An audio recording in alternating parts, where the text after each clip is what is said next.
Elijah, 30s, a meticulous photographer, watches as a black-and-white photograph develops in a tray of chemicals. The image of his smiling family slowly appears, but a blurred, dark figure begins to form behind them. Some say a photograph freezes time. But what if it doesn't just capture a moment? What if it captures everything else that was hiding in the shadows? The figure on the photo seems to shift. Elijah, a once renowned photographer, is now a recluse, working from a makeshift darkroom in his home. His wife, Anna, 30s, and son, Sammy, 7, are concerned about his obsessive new emotional capture technique. He promises them that this new method, which captures a subject's aura and emotional energy, will be his masterpiece.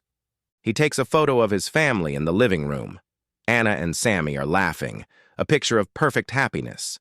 When Elijah develops the photo, he's horrified to find a distorted, blurry figure with too many limbs lurking in the corner behind them, a figure he didn't see when he took the photo. He dismisses it as a chemical anomaly, blaming the experimental developer he used. The next day, he takes a new photo of his wife in the kitchen. As he develops it, a gaunt, shadowy face peers over her shoulder from within the frame. A photo of his son sleeping shows a monstrous, grinning creature standing by his bed. Elijah becomes terrified and begins to believe his camera is a portal for spirits. The figures are too specific, too grotesque to be an accident.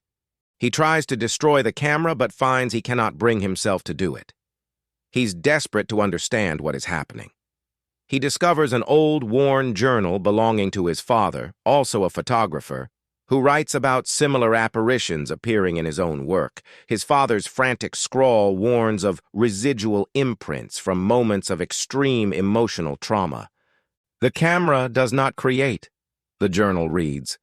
"It only reveals. They are always there, waiting." Elijah's mind races.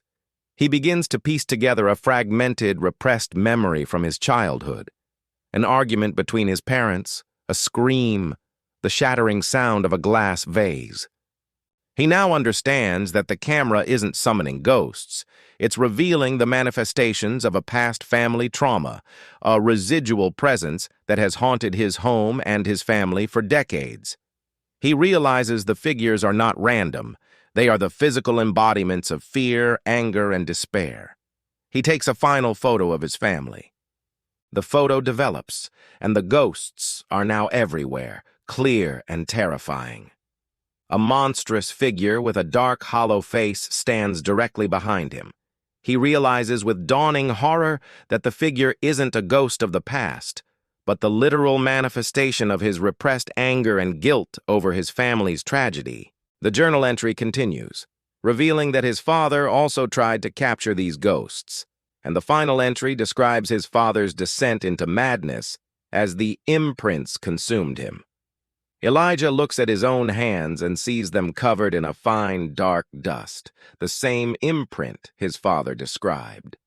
The final image shows Elijah, now hollow-eyed, taking a new photo of his family. The image develops instantly and shows a smiling family portrait, with Elijah himself now a distorted, blurry shadow in the background, a permanent part of the residual haunting. A new family moves into the old house. A young boy finds a box of old photographs in the attic. He pulls one out, showing a smiling family. He points to a blurry figure behind the man. "Boy, some ghosts don't just haunt a house, they haunt the people within it. And the most terrifying demons are not the ones we see, but the ones we hide inside ourselves."